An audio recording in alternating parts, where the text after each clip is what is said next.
Welcome to Psychic Insights, where pop culture meets higher consciousness and the tea is always a little bit mystical. I'm Robin Richardson, your psychic girlfriend, and around here we don't just watch the drama unfold, we read the energy behind it, whether it's celebrity scandals, reality TV, chaos, or true crime with a twist. I'm tuning in to bring you the intuitive scoop the headlines miss. So buckle up, because your aura's about to get entertained.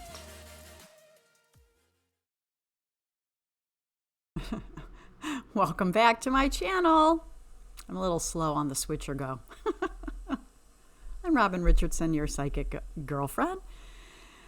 And today we're diving into the Golden Bachelor episode 7, The Overnights. As we wind down on this season, just makes me more and more grateful that I'm single and happy, because this guy is no prize, and this is what we see in my age category. But I digress. We got Peg and we got Cindy, the final two.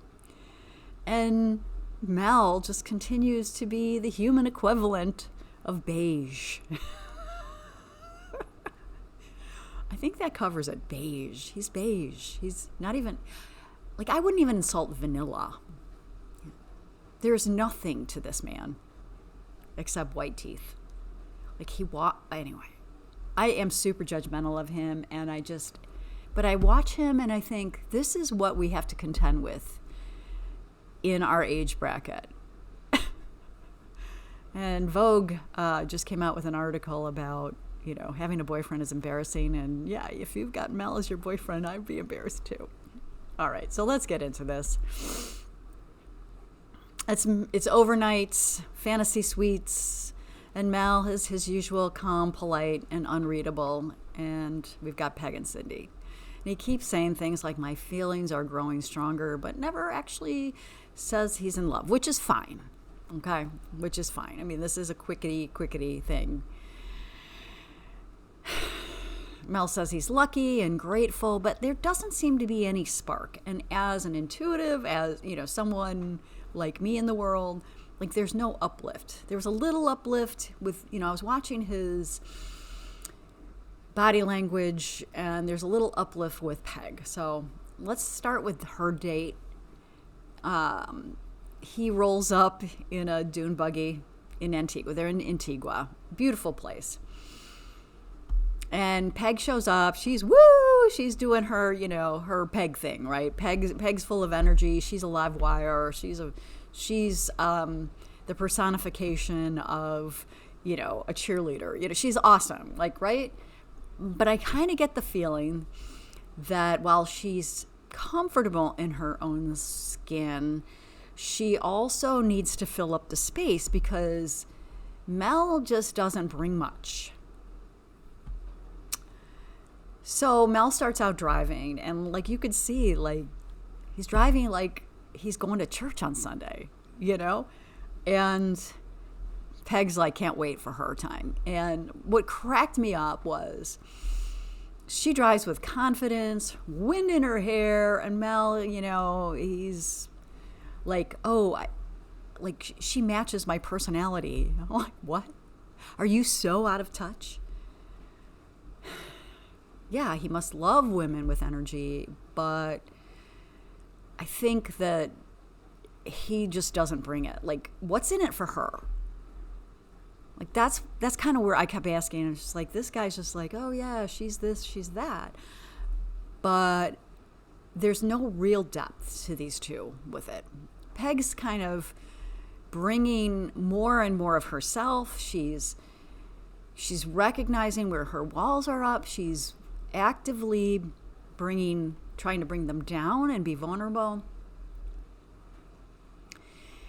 But I'm also kind of like, trust your intuition, Peg, because he's not showing up for you. And maybe he's aware of the cameras and things like that. But if you're aware of the cameras, wouldn't you want to bring, if this is your A game? Anyway. So, oh, one of the things that like really got to me is Peg's like opening herself up, right? And Mel asks her, how'd you like the dune buggy ride, or something to that effect? And her face is just like, and I'm like, girl, this is a red flag. He can't go deep. He doesn't want to connect, or can't. Capacity's everything, okay? Producers, you sucked at this. Like the cast, I'm sorry, you just sucked at picking this guy. We'll get into Gary's tell-all in the next episode, but oh my God. All right, so they spend the night. They choose to go to the fantasy suite, and Peg seems like she's gonna, she wants to take it to the next level. I don't know, Mel. I don't know. It's past his bedtime, I'm sure. In the morning, I have to give it to him. He seemed much more like softer. He seemed much more relaxed. And I kind of think, well, Peg makes him feel safe. Or maybe he's feeling more relaxed because he knows that Peg's not going to demand much from him. All right, so next up, Cindy. We can recap it by if there's a will, okay? Just keep that in mind. Mel tells us he wants to see her out of her comfort zone, and of course Cindy's like, "Yeah, I've already swam with stingrays," like who hasn't, right? But Cindy's totally chill, and Mel looks like he's auditioning for Shark Week. They're stingrays, and oh my God! As he's climbing into the water, I'm thinking to myself, you're 66 years old and you're acting like you're 80. Like, and no offense to 80-year-olds, because I have seen some magnificent 80-year-olds lifting weights at nationals in the Olympic lifting. So I've seen some pretty fantastic men doing this, and swimmers. Mel, I don't know. He seems like he's been hit way too many times on the football field. All right, anyway. So Cindy's out there and she's coaching him. She's trying to make him more comfortable, which is Cindy's thing. You can see she overfunctions. She does all the labor. She's doing all the emotional labor. Okay? And he's the one that wanted her to be uncomfortable and to see how she would respond. And he's the one who's failing. And that's the show in a nutshell. Mel sets expectations he can't even meet himself. He can't. And later at dinner, Cindy talks about, like, you haven't really asked me any questions. Like, she's getting after it, and here's the weird thing about Cindy is she's like, oh, I'm so in love with this man. I'm just like, girl, this is a pattern of yours from the past. You give everything and expect everything, and he gives nothing, and you still expect something. It's not working. It's not working. And she asks, do you see a future with me? Which is fair. And he gives her the most corporate answer ever. If there's a will, there's a way. Sir, this is not a TED Talk. It's an overnight fantasy suite date. These are your final two. And Cindy, when she pointed out that he never asks her questions, and honestly, this is the biggest red flag. He doesn't. He doesn't think, what can I offer these women? Because I don't think the man knows how to think, honestly. And it surprises me that he's an attorney. I don't know. Maybe he was just good at reading, dry legal crap. I don't know. There's no spark to this man. There's nothing.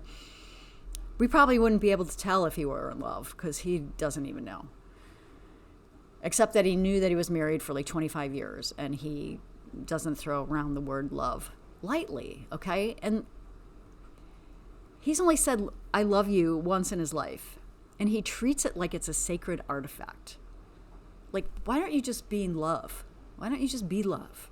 And you can say, I love you, and yet, realistically, we really need to think about how people unfold over time, or, we get to know each other. It takes a lot of time to really get to know each other. And, that's where I'm at. But I love being with you. He said that, he said, I love being with you or whatever, or I like you.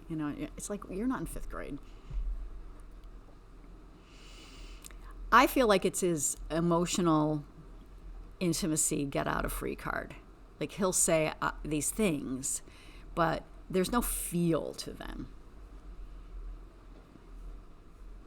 Anyway, and you know what? I think I'd rather see someone who's really open to feeling, open to leaning in emotionally, who's vulnerable. This guy's still very guarded. And I think at this point, both women are emotionally sprinting, and Mel's sitting on the sidelines, clapping politely. Peg nurtures him, reassures him, holds space for him. Cindy leads him through literal and emotional stingrays. And Mel, he smiles, he nods, and he says things like, time will tell. Do you realize you're on a television show? Like, give us something. Anyway, it's really hard to watch this because I'm not sure if he's being thoughtful or just disengaged. And my feeling is he's just not emotionally available. And I think these women pick this up, right? I think emotionally, both of them get that there's red flags on here, but they want so badly to have love in their life. And I've been there, I get it. But this is your life on the line. And if you're there for, if you're there just because it's a television show, that's fine. I don't care. But what's being shown about love in your golden age does not like sell it for me. It's like, if this is what we have to look forward to or accept in order to have a partner, like, no thanks. I'd rather hang with Cindy and Peg and all the rest of the ladies and have fun and forget about these dudes. Because, come on, step up, dudes. And by the end of this episode, it's like Cindy's looking confused and Peg's hopeful. And Mel says, it's possible I could be engaged next week. Well, let's hope not. Possible, not passionate, not certain, but possible. And that's fair. There's always that possibility. He did mention that, he was kind of schooling one of the ladies on, you're here for a partner. Well, yeah, duh. You're here for a partner, Mel. Like, why aren't you asking anything about these women? Like, really getting deep with them, showing yourself because there isn't anything there. And he was probably married for 25 years because that woman couldn't finally figured out after 25 years that being with him wasn't the way to go. She probably, I'll bet, for about 19 of those years, she was headed out. Okay. So what do you think? Do you think he's actually connected to Peg or Cindy, or both, or neither? And who should walk away before the finale?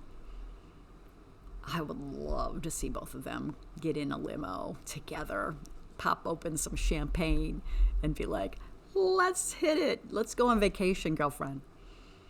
So that's my recap for episode 7. I'm hard on Mel, but I'm also hard on the women too, because at this point in your life, you would hope.